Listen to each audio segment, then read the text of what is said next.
gospodje, kolegice in kolegi, govoril bom o Sloveniji nekoč, Sloveniji vmes in Sloveniji danes.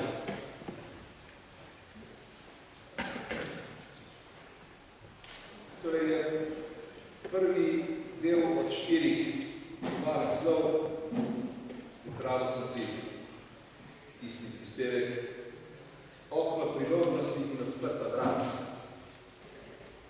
7. februarja 1980 je šla že prej omenjena 7-letna Šrinkova galerija, ki je predstavila načrt za samostojno slovensko državo. Načrt je spodbudil dramatično reakcijo. 16. februarja so ga obsodili na 23. seji predsedstva TKZK Slovenije, pod predsedstvom Ivana Kučana, 7. februarja pa na 68. seji predsedstva Kuča konferencije SZD pod vodstvom Jureta Smoljega. Naša pobuda se je pridružila drugim prelomnim pobudam v drugi polovici 80 let prejšnjega stoletja v Evropi, v slovenskem okviru pa je predstavljala prispevek gibanju prekovane slovenske pomladi. 1. augusta 1975 je bila, se prečujem, ker bom morda povedal nekaj najdej čvrtele, v tem zaporedju so pomembne. Torej, 1. augusta 1975 je bila podpisana Helsinška spletna listina. Znamenit papir, ki vsebuje tako tretjo vprašanje o človekovih pravicah. Ta vprašanja je na nek način prispevala k velikim spremembam v Evropi. 6. januarja 1977 je tako mislil Václav Havel, ko je objavil svojimi kolegi seveda češko listino 1977. Spomnimo se, da je 6. novembra 1978, naslednji leto, Karol Wojtyła postal papež. 4. maja 1980 pomrl Josip Broz Tito. 7. augusta 1980, isto leto, so Poljaki ustanovili sindikat Solidarnost, ki ga je vodil znameniti Lech Wałęsa. 2. januarja 1981 je Ronald Reagan postal ameriški predsednik in 11. marca 1985 generalni sekretar Komunistične partije Sovjetske zveze postal Mihajl Gorbačov, ki je uvedel tudi že omenjeno glasnost in prestroj. Septembra, to je važno povedati, 1986 je bil objavljen memorandum Srpske akademije znanosti in umetnosti, ki ga je na nek način potem srpska vlada posvojila. 70. junija 1980 je avstrijski zunanji minister Adolf Smok skupaj s svojim madžarskim kolegom Julo Hornom prerezal vodečo žico na meji med Avstrijo in Madžarsko. Začelo se je, paranje železne drese in osvobajanje vzhodne in srednje Evrope izpod komunistične oblasti. Ta zgodba se je potem nadaljevala 19. augusta 1980 s panevropskim piknikom, ki ga je organiziral pred kratkim umrli Otto von Habsburg, ko so za nekaj ur odprli mejo med Avstrijo in Madžarsko. Takrat je na zahod pobegnilo več kot 600 državljanov Nemške demokratične republike, ki so prišli s tem namenom na Madžarsko. Nekaj mesecev pozneje je padel Berlinski zid. In še mesec kasneje je Mok skupaj z Iršljem, Dinstirom 7. decembra torej podrl še ograjem Avstrije Češko-Slovaške. Gibanje slovenske pomladi, ki se je leta 1980 udelesilo v demokratični opoziciji Slovenije, delno se več povedala na to, se je dogajalo usporedno in istočasno z evropskimi demokratičnimi gibanji, kot so bila na primer Poljska solidarnost, Češki državljanski forum ali Madžarski demokratični forum. Slovenijo je posebej razumela zadeva JBTZ, najbrž se tega vsi spominjamo, eden od protagonistov te zadeve tudi nami. Vrhunec to je pomladno gibanje, ki se je bilo z razglasitvijo 15. junija 1991 in z mednarodnim priznanjem države 15. januarja 1992. Slovenci takrat nismo samo bili zgodovinske priložnosti.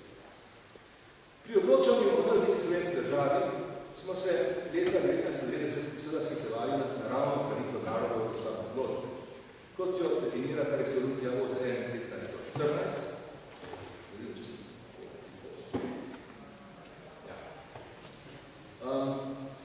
iz leta 1960 in Helsinška sklepna listina, že omenjena iz leta 1975, pri čemer imata obe omenjeni listini varovalko, saj ob podpori samoodločbi nasprotujeta delnemu ali popolnemu, citiram, razdoru nacionalne enotnosti in zemeljske celovitosti neke države. Vendar, cela Slovenija leta 1990 saj deloma sklicevala tudi na svojo državnost, saj je bila nekoč soustanoviteljica 3 držav. Potem SHS, ki je bila ustanovljena 9. oktobra 1918, Kraljevine, ki je bila ustanovljena 1. decembra 1918 in FLV-ja 1945. Kljub temu je bilo z neodvisnostjo Slovenije nekaj težav, ki jih je razrešila Parlamentarna komisija, znameniti predsednik arbitražne komisije RDR, z ugotovitvijo, da je Jugoslavija razpadla in z domnevo, da Slovenija izpolni pogoje za mednarodno priznanje.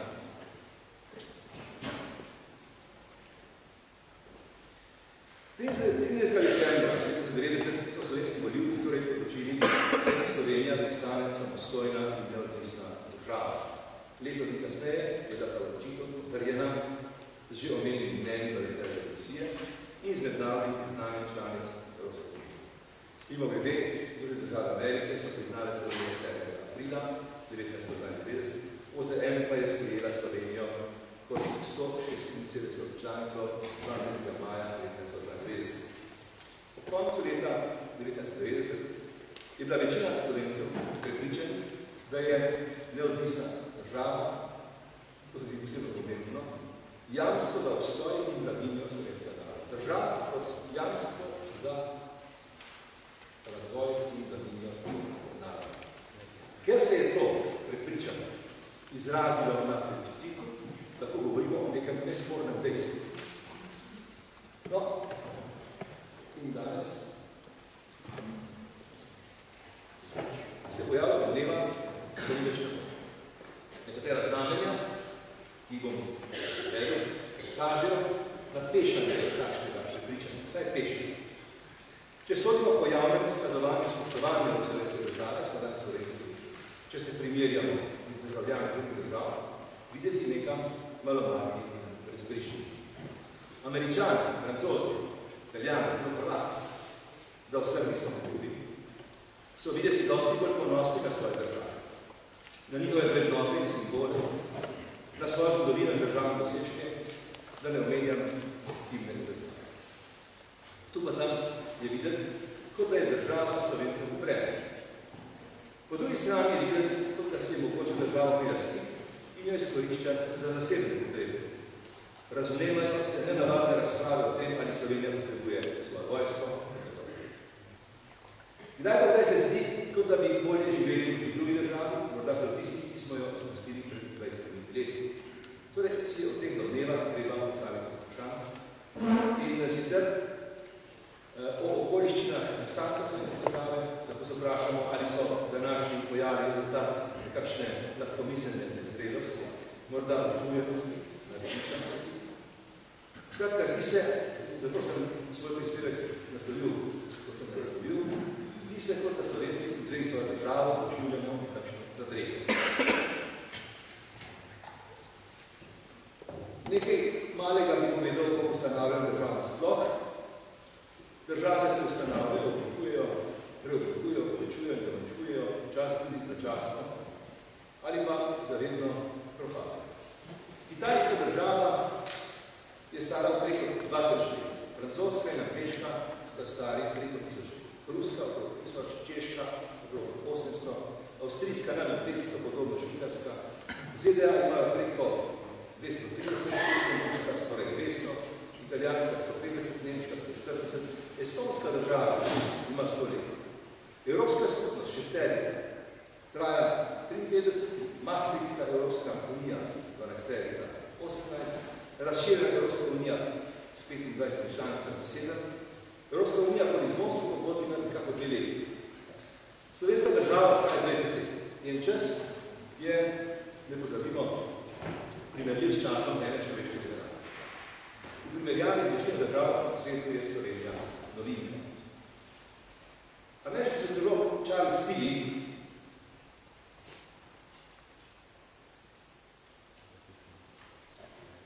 opisuje oblikovanje in razpadanje držav. Ne bom to. Leta 1500, pravi, je bilo v Evropi okrog 500, leta 1900 pa samo še okrog 25, bolj ali manj neodvisnih držav. V 20. stoletju so mnogo teh držav svet razpadli. Nekatere, kot je bila Avstro-Ogrska, so razpadle po prvi svetovni vojni, nekatere pa kasneje, po uveljavitvi resolucije OZN 1514 in Helsinški svetni mesta. Tilly pravi, da za nacionalno državo imamo 2 poti.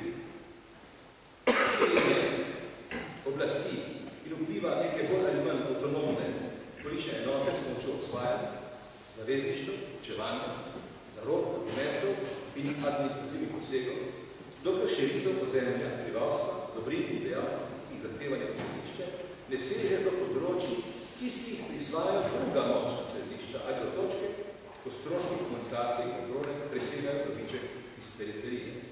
In druga pot, bolj ali manj samovoljno ustvarjanje novih držav, se trenutno obstoječih držav. Recimo, 2 čista primera sta Jugoslavija in Češko-Slovaška, ki so ju, kot pravi Tilly, iztrgali iz krste avstro-ogrskega cesarstva. Ne bi šel predaleč v zgodovino, kako je nastajala Slovenija, zato so bila potrebna določena pripravljalna dejanja. Ena temeljnih značilnosti, to je prvi podaril, je o tem, da so bili Slovenci pogosto negotovi in neodločni, oziroma da so se pri vsotnih odločitvah vse do leta 1990 praviloma odpirali na gre. Seveda so se slovenski državni politiki zavedali evropske zgodovinske in aktualne realnosti. Ideja o samoodločbi se uveljavlja relativno pozno, na primer v času Versajske konference oziroma v nastopih ameriškega predsednika Wilsona. Pri tem Wilson ni bil navdušen nad dogajanjem v zvezi samoodločbo, saj je, kot je rekel, prvotno načelo nacionalnosti dobilo vedno bolj etnografski značaj. Medtem ko so Angleži in Američani narod, nacijo, nacijo, razumeli kot skupnost organizacije, življenja in izločila, so Nemci, narod, folk, povezovali z izvorom in krvno sorodnost. V Versaju se je torej postavilo vprašanje, kdo je tisti, ki sam odloča, kdo je tam sam, kdo je self. Self-determination je angliška beseda za vsako odločitev. Kronisti omenjajo raso, ozemlje in skupnost. Alan Dulles je 19. augusta 1919 pomenil Hugh Wilson. Torej, vse bolj opazna teža konference po večkratnem odpiranju in spreminjanju odločitev je na koncu prepričala male narode, ki se hočejo nahraniti za Avstro-Ogrsko, da se konferenca ne more odločiti in da je najbolje, če vzamejo stvari v svoje roke.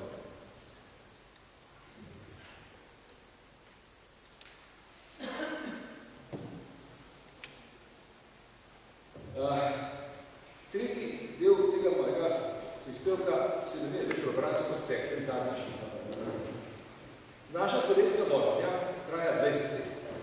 Čeprav nam bolj ali manj dobronamerni inštruktori svetujejo, da gledamo naprej. Skozi vetrobransko steklo. Je včasih koristno se, da smo očel vzvratnega zrcala pogledati tudi nazaj, skozi zadnjo šipo. Če dobro pogledamo, vzvratni zrcala kaže prevoženo pot, vidimo tak Jugoslavijo. Naši očetje ali dedje so tam, kjer vidimo Jugoslavijo, videli Avstro-Ogrsko. In zdaj paradoks.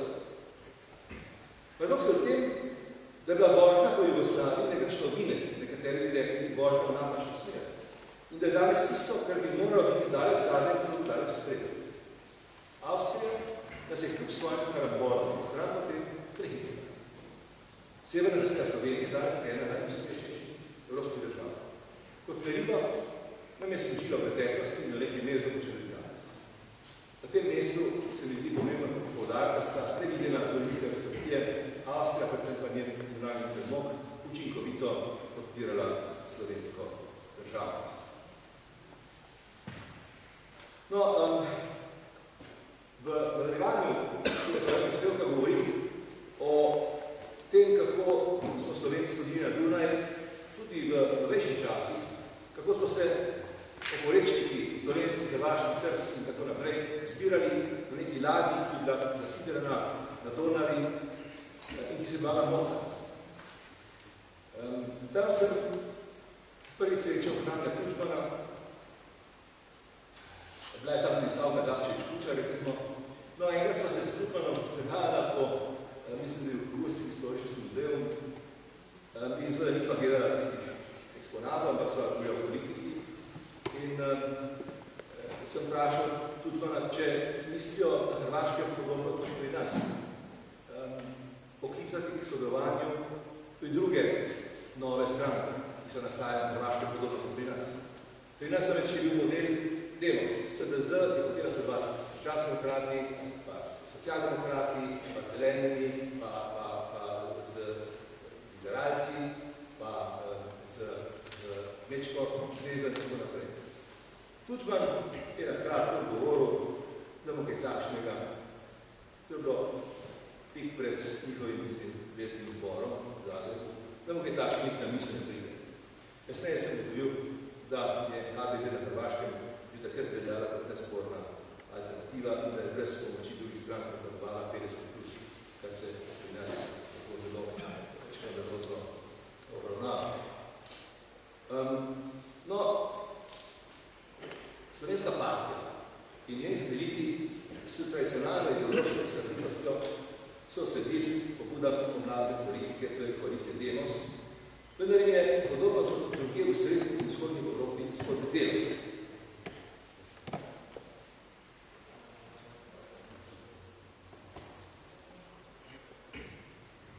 Neuspeh slovenskega partijskega režima pa je bil manj porazen kot drugod, recimo na Poljsko, Češko in tako naprej.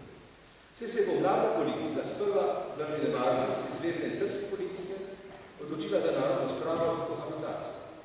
V takšni kondiciji je Slovenija odlično izkoristila zgodovinsko priložnost, postala je neodvisna država in sprejela demokratično ustavo. Slovensko gospodarstvo je dobro preneslo politični pretres, Slovencem ni bilo treba jesti trave in upokojencem niso vzeli pokojnin, kot so komunisti z retoritvami strašili pistaše Demosa. Tisto, kar je najpomembno pričanje, je to, da je spravna taktika pomladnih strank. Da se je ta spravna taktika smela v strategijo in politično stajnico, medtem ko so se komunisti in sateliti, ki so se zaradi takšne politike postali vse bolj hladni, začeli prenavljati in prevlačati. Zdaj, kaj je se večkrat smela ime, njeni sateliti pa so si izbrali klasične evropske naslove, s katerimi tudi zaradi voditelja Drnovška dolga leta najuspešnejši liberalski naslov. Drnovšek je bil od vseh politikov, ki so izvirali stare karikature, še najbolj pripravljen na reforme, na sobitje in sodelovanje s pomladnimi strankami oziroma posameznimi politiki. Po njegovih smrtnih se je za nacistično levico čez sobitja in sodelovanja poročnekov, vendar naj poudarim, da se sprememba ni pokazala prvi drutek, saj je takrat vlada vodil Janez Janša. Slovenija pa uspešna, ko je na slovenskem političnem dvorišču prevladovalo načelo kohabitacije. Ta čas pa se je nekaj po volitvah 2008, ko sta zavladali načeli izključevanja kulturnega boja. In zdaj bom pred časa malo se primakuje.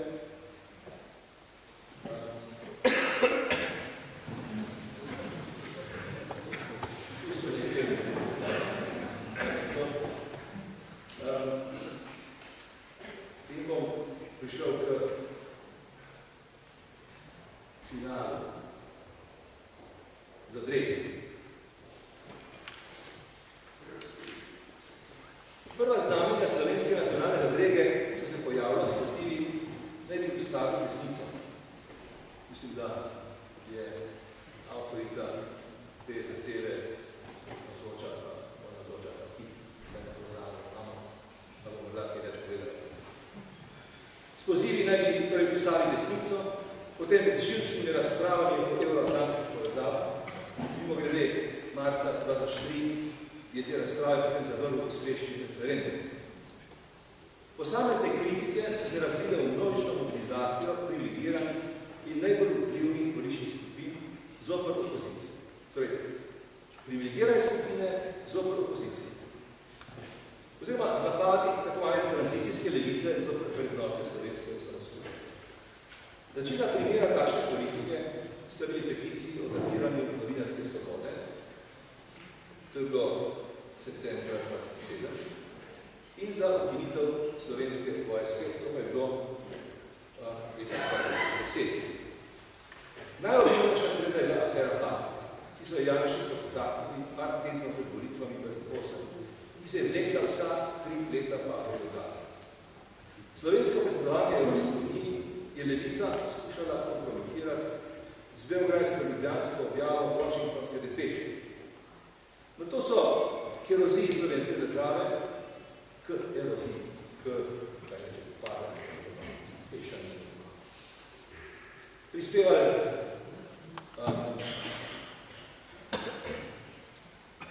državno negovanje 6 nekdanje tajne politične policije, to je že omenjeno, ampak se moramo od tega.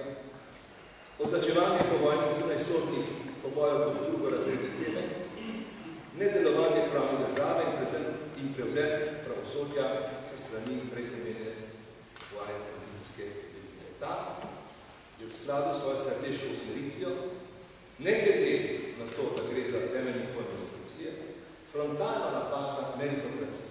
Vemo, kaj je meritokracija. No, naši prijatelji, ki so prispevali po vrednici slovenske države, so jo razglasili za nas. No, gledajte, v pozabo so se umaknili državotvorni dogodki, njihovi tvorci, po spredje pa se je premaknila kontinuiteta stare partijske države, njenih mreži, iz katerih izvirajo, bom zelo hitro in bežno naštel.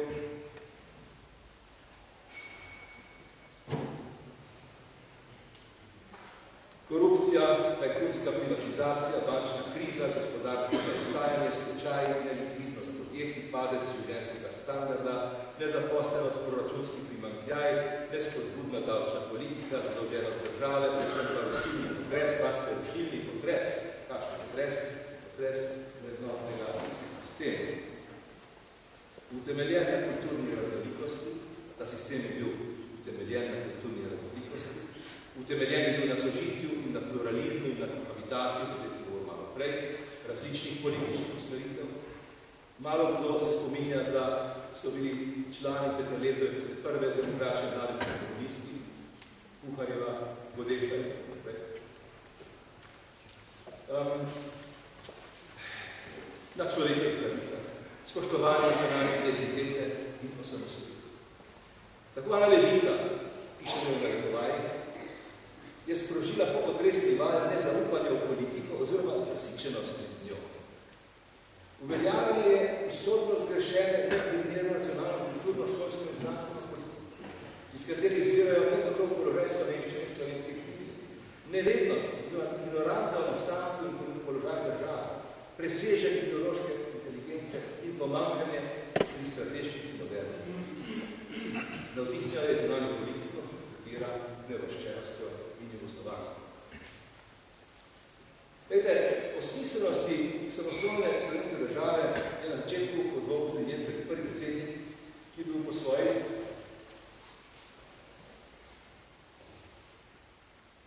prvotni usmeritvi jugoslovanski, če ne politik mednarodnega komunističnega gibanja. Kratka stavka, s katerima je Milan Kučan sklenil svoj govor 16. junija, tisti proslavi, govorita o sanjah in o budnosti. To sta dve napetosti, kot pravijo človekove zavesti, ki sta posebej, kada nastopata v paru mikavni in sestavini politične retorike. Čeprav bi bilo mogoče marsikaj povedati o politiki ali v zgodovinskem obdobju, v katerem so sanje dovoljene, torej niso prepovedane, je bila Kučanova poanta v njej. Pozor je, da si Slovenci lahko subjektivno mislimo, kar hočemo, objektivno realnost pa nekaj drugega. To pozorilo bi bilo mogoče razumeti da je neodvisna Slovenija pač sanjska, torej nerealna zamisel. V socialističnih časih so bili takšna opozorila in dokazi o njihovi utemeljenju z nekim vsakdanjem. Državljani so sanjali o zase in potih. Pričemer so razvili rekordne višine finančne transferenje. Socializem je spodbujal skritenost, idealne, iluzije in sanje. Dobro zamoščeno življenje sta ostajala sanja. Pod površino treznih jutr in novih dni so bila skrita skladišča sanjskih podjetij in oblasti so vedeli, da so sanjači idealisti, najhujši sovražniki realnega socializma. Zato je sledila in prisluškovala na določenih hranju, zaupnih pogovorov, in gledali. Ko bom velik, smo se nekoč šalili, bom carinih na tvoj. Znana je šala kitajskih voditeljev, ki je spraševal po številu prebivalcev Slovenije. Ko je dobil odgovor, vprašal, v katerem hotelu pa stanuje. Kot kaže nekatere primerjave, majhnost ni poglavitnih slovenskih hotelov. In glavna teza mojega današnjega prispevka je, da majhnost to tudi znamo. Pred prvimi demokratičnimi volitvami v Sloveniji, v Jugoslaviji, pravim je med letoma 1987, si je tu pa tam kdo drzno povedati, da bo neodvisna Slovenija podobna Švici. Mislim, da je to referat. Pred osamosvojitvijo so nam nekateri zahodni časnikarji po objavi Wikileaks ugotavljamo, da tudi ameriški diplomati prerokovali, da se utegne Slovenijo, če ne bo ostala v Jugoslaviji, razdeliti Italijo in Avstrijo. Nekaj podobnega je izjavil celo slovenski zgodovinar, ki ga je predsednik Republike Kučan odikoval z državnim odlikovanjem. Glede na to, da je napovedal vrnitev Italije na Rapalsko merijo, smo takrat nekateri odlikovanci, Bučar, Pavčar, Janša, Cinta, jaz vrnili svojo odlikovanje. Kdaj pa kdaj so se med našimi obiskovalci pa med nami pojavili zadržki v zvezi z mejno odlikovstvo v Sloveniji. Kako smo pogovarjali? Kaj pa luksuz? Da zgled smo si, čeprav smo jih takrat še prekačali, postavljali tudi druge nekdanje socialistične države, kot sta Češka in Estonija. Danes, to je zelo težko ugotovitev, se bojim, da je resnično. Danes Slovenije ne prekašajo le zahodne demokracije, kot sta Švica in Rusijo, kot tam pa tudi mnoge nekdanje socialistične države. Kako je to mogoče? Kako je mogoče po drugi strani zaustaviti padanje in izbrati pravo bolj? Jugoslavija je predvsem v retoriki jugoslovanskih voditeljev veljala nekaj posebnega. Spomnite se, da smo veljali kot neka edinstvena, unikatna država. Ta država je vsebovala odlike in težave kot nobena. Na svoj posebni način v svoji kategoriji je bila najbolj napredna in nepremaknjena. V Jugoslaviji, da ne govorimo o skupnosti takovanih neuvrščenih držav, so se Slovenci primerjali slabši od sebe, medtem ko so bile primerjave z boljših večinoma nezavedne. Odkrita, da je Jugoslavija neprimerljiva država, se je pozneje prenesla na Slovenijo. Vendar so primerjave seveda neizvedene. Slovenski možnosti se ne moramo primerjati z možnosti Francije, Kitajske, Nemčije, Rusije ali ZDA. Slovenijo lahko primerjamo z državami podobne velikosti kot z Estonijo, z Luksemburgom ali tistimi, ki imajo podobno zgodovinsko izkušnjo s Češko republiko. Lahko pa se primerjamo s tistimi, ki so nam bile od njih gleda zgled, Švico. Pri tem imamo neko težavo, kajti Slovenci so v komunističnih časih nekako v skladu neko lagersko miselnostjo dihali naslove na Čehi, da ne govorimo o slovenskih republikah, kot je bila izkontana. Resna razreda, spomnite se, da govorimo o tega,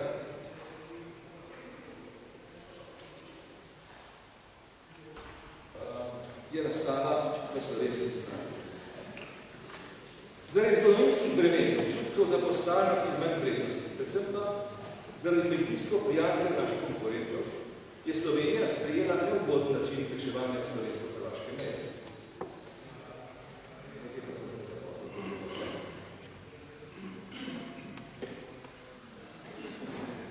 Borut Pahor in Mizo za zunanje zadeve sta se ob podpisovanju arbitrarnega sporazuma dopustila uzakonitev hrvaške enostranske izjave o nesprejemljivosti teritorialnega izhoda Slovenije v Prvo more. Iznašli so gospodarstvo gospodarsko diplomacijo. Ta se je po mojem prepričanju kompromitirala številni lobisti pri Gaddafi. Slovenski kandidati za zunanjo službo Evropske unije so bili neuspešni. V ministrstvu za zunanje zadeve so ukinili analitični oddelek. Analitični oddelek, to je tisti oddelek, v katerem bi morali zelo pogosto zvoniti alarmni zvon. Sicer pa so zaposlovali in delili veleposlaništva, torej ima strankarskih prijateljev. Tu pa tam jih je obšla pozadljivost, ker zadeva članstvo v Evropski uniji NATO, pa so nagovarjali srečanje oziroma zborovanje nevaščenih. Prijatelji Slovenije so to razumeli kot nezaupnico, tekmeci pa kot poseg v izjedi. Na koncu, s čimer je pač konec filma prispevka in naše žbrege, je ta zgrešena politika prinesla razočaranje sezone. Porasta volitva v generalni skupščini. Namesto Slovenije je sedež v varnostnem svetu zasedal